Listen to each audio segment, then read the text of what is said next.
Welcome, curious minds, to the deep dive. Today, we're really diving into something fascinating. We're on a mission, actually, Oh, yeah. What's that? to completely challenge your conventional notions of danger. Okay, I like the sound of that. Forget what you think you know. Our sources for this deep dive, they're going to redefine what it means for a country to be truly perilous. We're moving way beyond the obvious stuff. Exactly. That's the core idea from the material we looked at, isn't it? That danger isn't just, war zones or high crime rates. Right. It's often much more systemic, sometimes insidious, and it can show up in really surprising ways. So what are we talking about then? Well, we're going to explore it through a few different lenses. Think public health, environmental threats, societal issues, even wildlife. Wildlife, okay. Yeah, you're going to see some truly unexpected ways nations can be, well, dangerous. And to make it even clearer, we've kind of identified three, Yeah. let's call them flavors of lethality, each one represented by a different nation from our sources. Three distinct types. Exactly. We'll unpack systemic neglect, the harsh realities of modern warfare, and then nature's own unforgiving power. It's going to be quite a ride. Definitely an eye-opening journey, I think. So let's jump right in. Our first surprising danger zone, the United States. Right. Now, you might be thinking, the U.S., really? Dangerous? It definitely feels counterintuitive, a developed nation like America, calling it one of the most lethal modern countries. It does sound strange at first glance, but the sources lay out a compelling case. It's about a really insidious threat. Okay, unpack that for us. What kind of threat? Well, our sources show that the U.S.'s main danger isn't like external enemies or traditional wars. Not what you typically think of. No. Instead, it stems from this deep internal crisis, the drug epidemic, and crucially, how it links to failures in the healthcare system. Ah, okay. The opioid crisis and related issues. Exactly, but it's broader now, too. The stats are just, well, they're sobering. In 2023 alone, over 100,000 overdose deaths in the U.S. Wow, 100,000. Yeah, and that number actually puts the U.S. right at the top globally. We're talking about 324 overdose deaths per million people. That's staggering. Highest in the world. Highest in the world, according to these sources. And even its own territory, Puerto Rico, is not far behind. So what's driving this? Is it still mostly fentanyl or are other things involved now? Fentanyl is still a massive factor, absolutely. But there's a newer, really concerning substance popping up more and more, xylazine. Xylazine? What's that? It's actually a veterinary tranquilizer. It was never meant for humans. Oh, right. Yeah. And disturbingly, between 2019 and 2022, deaths linked to xylazine jumped fourfold across 20 states and D.C. 4 times in just a few years. Yep, it's adding this whole other layer of danger and complexity to an already terrible situation. That is astonishing. But, okay, the U.S. has advanced medicine resources. Why is this spiraling like this? What's stopping a better response? That's the core question, isn't it? And the sources point towards these underlying problems, things like public health negligence, maybe, Yeah. and definitely fragmented policy. Fragmented how? Well, there isn't really a unified federal strategy for harm reduction, for instance. Right. It varies state by state. Hugely. And part of that fragmentation comes from different basic views on addiction itself. Is it a health crisis? Or is it more of a moral failing? Getting federal agreement is tough when you have that divide. So some places might actually hinder harm reduction efforts. Exactly. Some states even criminalize things like fentanyl test strips or syringe service programs, which, objectively makes the problem worse. That does seem counterproductive if the goal is saving lives.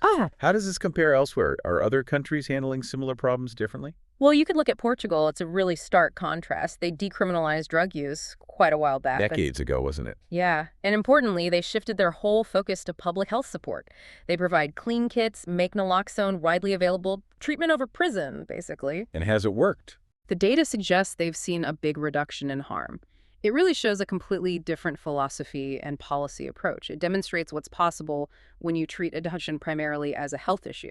So for the U.S., the danger isn't tanks or tigers. It's this quiet, systemic public health crisis. Lethal in a way we might not expect. Precisely. Systemic neglect as a form of national danger. Okay, so from that kind of internal, systemic struggle, let's turn to something maybe more conventionally understood as danger, but reshaped by today's world. Ukraine. Right. A war zone. Yeah, war zone might seem like an obvious pick for dangerous.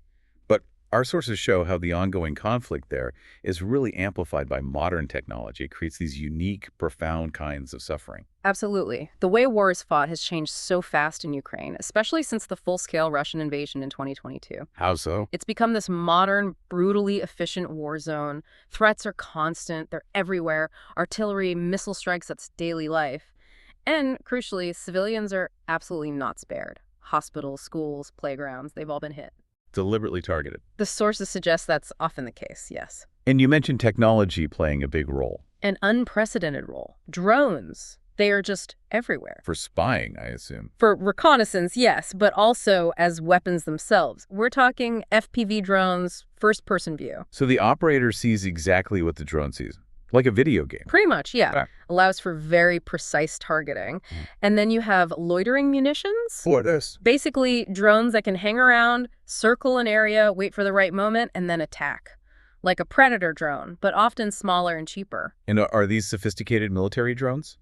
Some are, but what's really alarming is how even cheap commercial drone stuff you could buy online are being fitted with bombs, with grenades, readily available tech turned into weapons. It's terrifying. And on the ground for soldiers. It's relentless threats. Landmines, snipers aiming for headshots, random stray grenades, attacks from armored vehicles. It's constant danger. Beyond the direct fighting, what about the wider impact? The human toll, the environment, does tech factor in there too? Oh, absolutely. The impact goes way beyond casualties. Technology plays a pretty grim part there too. Like how? Well, think about mental health. There's widespread degradation. Imagine the stress, the constant unpredictable threat from drones you might not even see or hear, the constant surveillance. That must be immense pressure. Immense. And tragically, even friendly fire incidents seem more common, perhaps due to the chaos and speed of drone warfare. Then for the soldiers, the environment itself is brutal. Sleep deprivation, constant exposure, mud, snow, hypothermia, just grinding hardship. And the landmines you mentioned. Yes, that's a huge long-term issue. Vast areas are now densely mined. This poses a danger for years, maybe decades, even after the fighting stops. And modern tech. It helps deploy these mines with horrible efficiency. So Ukraine really is that traditional brutal face of danger war, trauma, violence, environmental damage, but all cranked up to 11 by modern technology. That sums it up well. A tragically modern amplification of warfare's inherent dangers. Okay, let's shift gears completely now. For our third type of danger, maybe the most primal, we're going to Australia. Ah, Australia. Yes. Now, how does a continent known for stunning beaches, the outback, unique animals, how does that end up being considered one of the most dangerous places? Well, Australia's danger isn't really geopolitical or systemic like the others. It's just raw, natural, and terrifyingly widespread. Widespread how? The source material we looked at actually has this almost humorous lament like, does it ever end, Australia? Because the list of natural threats just goes on and on. Okay, I know Australia has its share of creatures, but are they really that lethal? We hear jokes, but... Oh, they are extremely lethal. Seriously, forget the jokes for a second. Think snakes and spiders first. Well, hey, the classic Aussie threats. You've got the inland taipan, that's the most venomous snake on the planet, plus over 60 species of elapids. That's a family of highly venomous snakes. Then spiders like the redback and the Sydney funnel web. Their bites are absolutely serious medical emergencies. Okay, snakes and spiders. Got it. What else? Even smaller things. Scorpions, centipedes, certain ants, they pack venomous bites too. And don't ignore the birds. Birds, like killer birds. Cassowaries. They have these dagger-like claws on their feet that can genuinely be fatal. Even emus and ostriches, while maybe less likely to kill, can be dangerous if you provoke them. Wow. Okay, it's a lot. I even read something funny in the source about koalas. Huh. Yes, the source did mention koalas carrying STDs. Less immediately lethal, maybe, but definitely a notable biological hazard. So animals, check. What about plants? Surely the plants are safe. Nope, not even the plants. There's a tree called the gimpy tree. Gimpy, seriously. Seriously.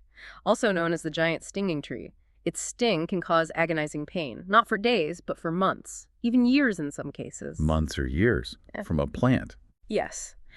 There are these incredible, almost unbelievable anecdotes mentioned in the sources, horses and dogs apparently throwing themselves off cliffs to escape the pain after brushing against it. That is insane. Yeah. Okay, so hostile flora and fauna. What about the land itself, the outback? The landscape itself is a major danger. The sheer size of the outback, the extreme heat, the isolation, it's incredibly dangerous. Getting lost could kill you. Very quickly. Dehydration, sunstroke.